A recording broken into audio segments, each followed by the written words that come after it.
Hello YouTube. I hope the clicking doesn't drive you nuts.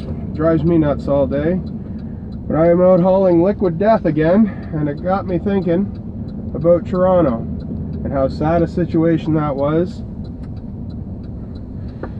And just, I'm not one to talk about, like a lot of people on the internet said, oh, he's a Muslim, or oh, he's this, or oh, he's that. And what he was a mentally disturbed man. That's all we can really say for sure. It doesn't matter what creed, color, religion he was. All that we know is he was a mentally disturbed man, because you have to be mentally disturbed to take 3,000 pounds of steel and start running over people.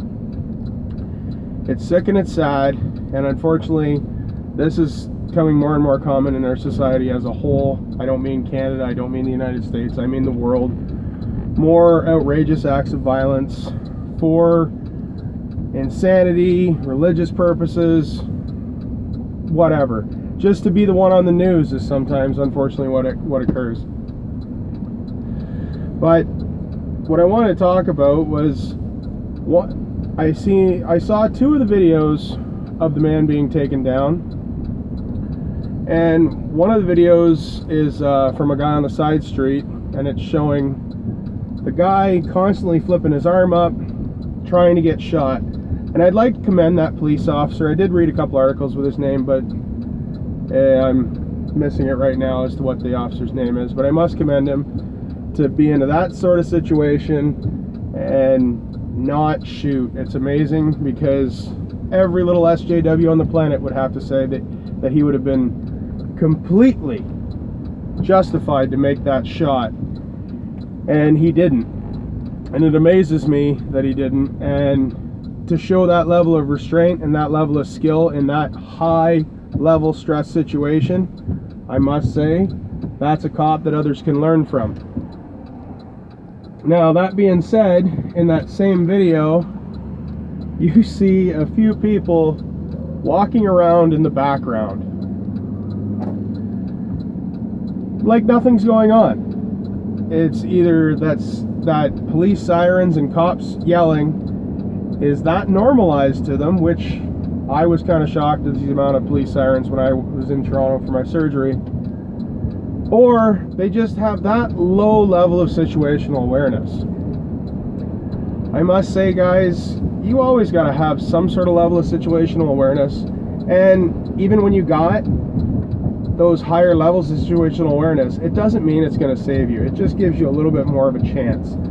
There was one statement from a cab driver there that said this old lady saw him coming, but she just couldn't get out of the way. She literally did not have the physicality, the physical capability to get herself out of the way in time. So anything can happen to anyone, and that's why a lot of us, like myself, have medical kits in the vehicle to try to help out in those situations.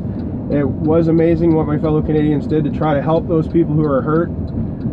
The one theory that came out was that, as I say, he was mentally disturbed, and he was just a blatantly sexually frustrated young man.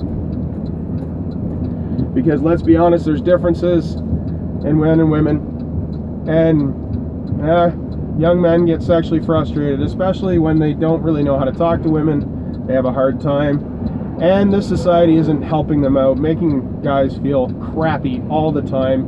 You're always looked at as a sexist or a possible rapist or anything like that, and it's really sad, and I think that's what's helping drive those things. I'm not saying specifically that's exactly what happened to him. Let's see how the news and everything goes, but well, he'll be going to prison, and prison's like high school, so the sex you want you don't get, and the sex you get you don't want. So maybe he won't be sexually frustrated anymore. Although, from what I've learned about Canadian prisons, people who do acts like that violent of acts against innocent people, they tend not to last too long in our prisons. I don't know if that's true in the States as well, but unless he's in PC, he is not going to live very long in jail for what he did. But as I say, guys, it was a horrible event. I don't know if there's any fundraisers out there for it yet. I'm assuming they're probably popping up all over. But if you have the chance to donate some of the families, or to give your well wishes or something like that, I truly encourage you to do so. Thanks for listening to my thoughts, guys. Bye.